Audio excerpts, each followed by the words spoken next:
लगेगा।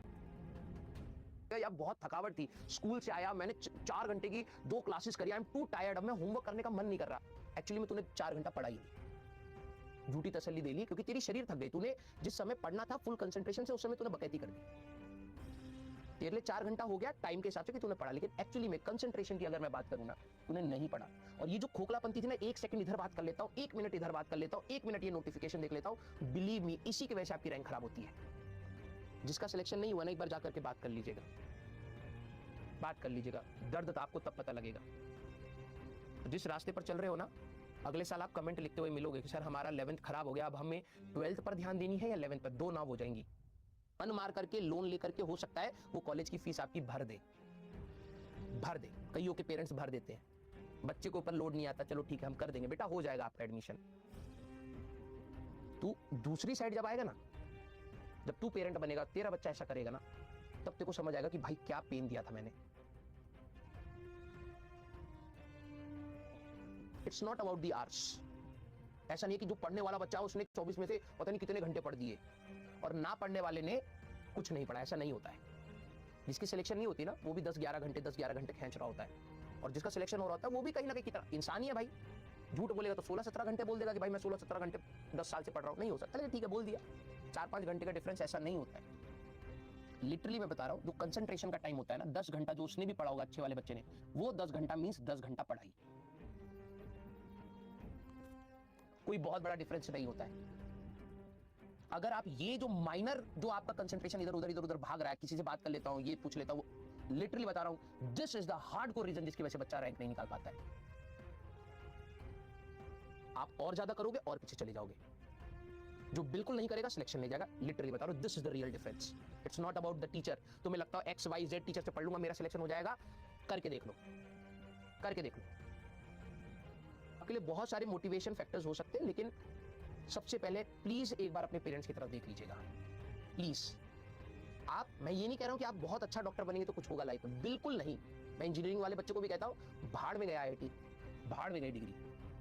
आप पहले इंसान अच्छा बनिए, और वो इंसान अच्छा बनने का तरीका होता है कि जो आपके लिए कुछ कर रहे हो, एटलीस्ट उनके लिए रिस्पेक्ट करके वापस में कर दीजिए। सबसे ज्यादा आपके लिए करने वाला मैं नहीं हूं, कोई टीचर नहीं है, कोई नहीं है, आपके लिए पेरेंट्स है। अगर आप अपने पेरेंट्स के लिए लॉयल्टी रख करके नहीं पढ़ सकते, आपको सिर्फ एक काम दिया है, सिर्फ एक काम, पढ़ ले बेटा, एक काम। अगर आप अपने पेरेंट्स के लिए लॉयल्टी रख करके नहीं पढ़ सकते, बिलीव मी, आप किसी के लॉयल नहीं है। प्लीज याद रखना बेटा, ये समय एक बार आपका निकल गया, आप नहीं वापस इसको अटेन कर पाएंगे, नहीं कर पाएंगे। यहां से 15 साल बाद जब आप प्रोफेशन में घुसना स्टार्ट करेंगे, आप कमाना स्टार्ट करेंगे, आपके पेरेंट्स एजेड हो, आपको दिखेंगे कि मेरे पेरेंट्स ना बूढ़े हो रहे हैं, उनके व्हाइट बाल दिखने लगेंगे, वो कमजोर होते हुए आपको दिखने लगेंगे, चुभेंगी ये बातें। कम से कम इतना सक्षम हो जाइएगा उस समय तक कि आप अपने साथ साथ अपने पेरेंट्स का ख्याल रख पाए। समय वापस नहीं आएगा भाई, ठीक है, समय वापस नहीं आएगा। सबसे ज्यादा बलशाली दुनिया में जो चीज मैंने फील करी है, दैट इज टाइम, ठीक है, आपके हाथ में है। मुझे पता है, मैं पूरे साल में आपको कई बार रियलाइन करूंगा, कई बार कि बेटा ऐसे मत कर, मत कर। कई बच्चे बोलेंगे सर इग्नोर कर दो। अरे भाई, हो तो तुम मेरे स्टूडेंट ही, तू गलत रास्ते पर जा रहा है, मैं कितनी देर तक इग्नोर करूंगा भाई? कभी तो बोलूंगा ना बेटा मत जाओ, उधर मर जाएगा। रिस्पॉन्सिबिलिटी बनता है ना भाई, मैं इतने तो अपने एथिक्स काट नहीं सकता ना। पढ़ाऊंगा, सिलेबस टाइमली होगा, सब कुछ कराऊंगा, रेलिवेंसी सारी चीजें, PYQ सब हो जाएगा, लेकिन मुझे रोक कर भी रखना पड़ेगा भाई, गलत रास्ते पे मत जा, भी उम्र ऐसी है तू समझ नहीं पा रहा है। बेटा 5,000 का बैच, पढ़ लिए तो इतने में ही MBBS हो जाएगी, नहीं पढ़े तो 1 करोड़ से नीचे नहीं लगेगा। प्लीज अपनी रेस्पॉन्सिबिलिटी उठा लीजिए बेटा। आपके पेरेंट्स आने वाले, जब तक अगर तुम डॉक्टर प्राइवेट में जाओ या गवर्नमेंट में जाओ, 10 साल लगेंगे अभी यहां से मिनिमम, 2 साल और जोड़ लो, 12 साल। 12 साल में your parents will be aged, एक अच्छी खासी एज हो जाएगी, वो शायद उस तरीके से काम ना कर पाए जिस तरीके से आज आपको करते हुए दिख रहे हैं। मैं लिटरली बता रहा हूं, बहुत हार्श लगेगा, बट रियलिटी है। मैं आप लोगों के आपस के कमेंट्स पढ़ता हूं ना, मेरे को अंदर से चुभता है, पता है, क्योंकि जब तू डॉक्टर बन भी जाएगा ना, किस तरीके का बनेगा वो तो अलग बात है। अगर तू बन भी जाएगा ना, 12 साल यहां से लगेंगे। अगर तूने 1-2 ड्रॉप ले लिया, 14-15 साल लग जाएंगे। स्पेशलिटी करेगा, 16 साल लग जाएंगे यहां से। जितना तू बचपन से पढ़ता आया ना बेटा, अभी उतना हाई लेवल का और पढ़ना है, तब तेरे पेरेंट्स एजेड हो जाएंगे। भाई 1 करोड़ रुपए मिनिमम बता रहा हूं लग जाएंगे तुम्हारे पेरेंट्स के।